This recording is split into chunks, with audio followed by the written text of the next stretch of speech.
Les scientifiques et les défenseurs de l'environnement sud-africains ont déclaré avoir redonné naissance à une espèce de zèbre disparue, le quagga. Au cours des 30 dernières années, un projet dédié utilisant les meilleures techniques de reproduction sélective a permis de ressusciter l'animal mythique dont l'espèce avait disparu en 1880. Le quagga, une sous-espèce de la famille des zèbres en partie rayée, avait été entièrement décimé par les chasseurs de l'époque coloniale à la fin du 19e siècle. Mais récemment, un petit groupe de scientifiques et de défenseurs de l'environnement sud-africain affirment avoir redonné vie à l'animal au sein d'une réserve privée située à 2 heures de route au nord de Cape Town. Nous avons tenté de reproduire le quagga qui a disparu à cause de la chasse abusive, il y a maintenant de très nombreuses années. Le dernier quagga primitif est mort en 1883 dans le zoo d'Amsterdam. Et les critiques se sont constamment demandé au fil des ans pourquoi personne ne voulait ressusciter cet animal mythique. Nous avons simplement tenté de réparer les dommages écologiques causés depuis plusieurs décennies déjà. Nous avons également tenté d'obtenir une petite représentation de cet animal charismatique qui vivait en Afrique du Sud depuis plusieurs siècles.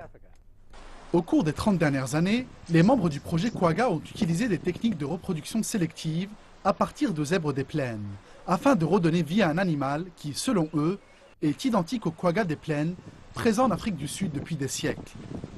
Nous sommes arrivés à ce résultat à partir de la technique de la reproduction sélective. Nous avons rassemblé les zèbres des plaines du pays avec le moins de rayures possible et nous les avons fait se reproduire en petits groupes distincts. Ainsi, nous avons réussi à extraire le gène de l'absence de rayures, pour aboutir au final à des animaux avec de moins en moins de rayures.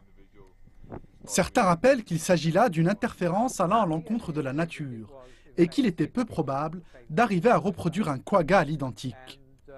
Les analyses d'ADN montrent clairement qu'il s'agit de la même espèce que celle des zèbres des plaines. Elles sont vraiment identiques. Il est possible, si vous préférez, de l'appeler variété ou sous-espèce des zèbres des plaines. Mais nous insistons sur le fait qu'il ne s'agit pas d'une espèce différente. Nous le rappellerons enfin que si l'espèce en question était très différente, tout le projet n'aurait pas à se justifier sur le plan scientifique. Alors que les critiques continuent de s'interroger sur les différents processus menés, les résultats sont là pour témoigner de la réussite des nombreuses tentatives. Le projet en est désormais à plus d'une centaine d'animaux reproduits, dont 6 faisant partie de la 5e génération depuis le lancement du projet quagga.